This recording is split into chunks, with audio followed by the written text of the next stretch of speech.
Hey, what's up guys? Welcome indeed to this week's challenge Rift Guide 170. So, I know it says 169, it just hasn't updated on the server side, but it is this week's challenge Rift. So, here's what we're working with. This is a LOD necromancer that formerly was the skeletal mage, but now it's all about Grim Scythe.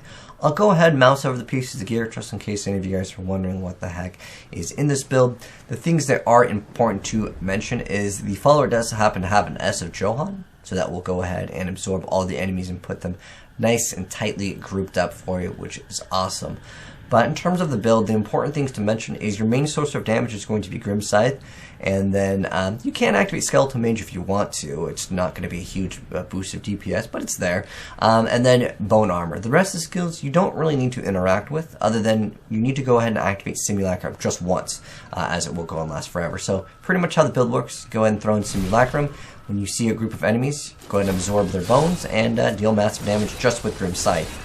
When your essence is full, you can go ahead and summon a skeletal mage. Don't bother about using command skeletons or the command golem, it's basically unnecessary.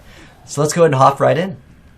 Alright, hopping right in, go ahead and activate your Simulacrum, and then just go ahead and activate your Bone Armor. You can also throw in a skeleton mage in there as well. Now, this build is a little bit on the squishy side, so you must keep up Bone Armor at 100% of the time. When you activate it, for the first few times, you're going to try to build up your stacks, but later down the line, you only need one enemy up on the screen to get the full value of the Bone Armor re-proccing. Yeah, this build is squishy, so definitely don't stand in the explosions. We'll go ahead and get that elite down while it's kind of exploding. We'll go ahead and kill some of the other enemies. You will need to clean up most of the trash if you want to be super efficient with your time. If you're looking to min-max, ideally not going to floor number 4, but it's usually like 95-ish%. If you don't like try to kill like most of the stuff on the screen. Now, when you have the conduit, it'll clean up a lot of the trash for you. And the damage rotation is going to be on poison for our convention of elements. So if we can kind of keep an eye out for that, that can be okay. We can go ahead and pick up the challenge pylon. It doesn't really help us out that much, but it's just like right there. It's on the way. And then coming up to the last elite over here, which will have shielding. But while its shielding is activated, you can go ahead and just kind of move upwards, eliminate some of the other stuff. In fact, we can go ahead and actually eliminate more of these guys up over here. As you definitely want to clean up the trash like I mentioned before. Otherwise, you'll have to get to another floor, which it doesn't have any monsters for a while on that floor. So it's just faster to even eliminate most of them here. Anyways, hopping into the next floor over here, you do want to go ahead and eliminate the elites that are, as soon as you walk in, they're kind of just on the bottom, kind of hiding.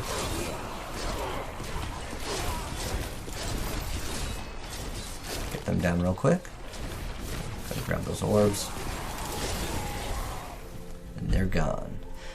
So for this floor, there is a speed pylon, which is a nice change for the build, as the build definitely lacks mobility. If there's anything to improve on this build, I would say the mobility would definitely be something to be added, and adding in Blood Rush would just make this build feel so much better. Yeah, you definitely want to be on trash duty. Pretty much eliminating everything here. Again, if you really care about that min-maxing on the time.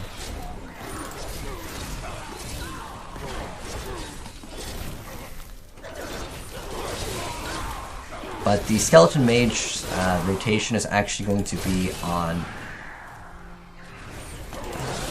physical, while your Grim Scythe is going to be poison. We're actually going to go down here to kill a little bit of extra enemies. Otherwise, you're stuck sometimes at like 98% once you end the third floor. Yeah, on the second floor, there's just one more elite pack that we'll be able to eliminate. Coming up this Mallet Lord as well here. Hopefully not getting hit by him, as he does do a tremendous amount of damage against this build. And if you can, try not to get hit by the Succubus's Blood Stars. Those are the giant red and orange ones that are coming at us. They're a little bit slow, but they do hit really hard. But yeah, don't go to the next floor yet. We're going to have to eliminate these elites that are kind of hiding here.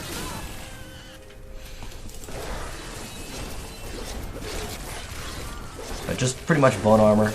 Keep that up, and you'll be good. But a fairly easy rift. It's just strange that you don't get the massive amount of damage that you normally get with the skeleton mages, as that has been a build that changed with LOD. It's now Grim Scythe. Pretty much, yeah, we're at 87%. We should be able to finish it on this floor. Sometimes you can get lucky with your potion and it'll teleport you forward. We're at 91%. Let's go ahead and actually go through this room. I'll eliminate these revenants as well. And again, I just don't want to go to floor number 4. Because there's just a long area where it's just a wind where there's nothing. 96%. Yeah, we should be totally okay to clean it up on this one. Nice, perfect, perfect.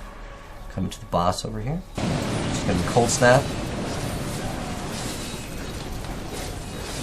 And he is gone. So Challenge Rift is indeed complete. It went at 438. Let's see what that puts us up on the leaderboard. I'm actually kind of curious over here. And the leaderboard is still stuck on the previous one. So I don't know, for whatever reason, this today, at least right now, by the time you're watching this, is probably already fixed, but they haven't actually updated the leaderboard to be like the correct one for this week's. But anyways, that's how you do this week's Challenge Rift. Hopefully this guide and video helped you guys out. If it did, drop a like on it. And if you are new here, make sure you guys subscribe, turn on that bell to see more action RPG and Diablo content and just more games all around. And in fact, Path of Exile just launched its new expansion, the Heist. And if you guys are new to Path of Exile and would like to see a full beginner tutorial and full walkthrough guide from starting from Act 1 all the way to the end game, I will also pin that down below in the comment section below. But anyways, thanks for tuning in, guys, and I'll catch you on the next video. Have a great day, and I'll catch you next one. Peace.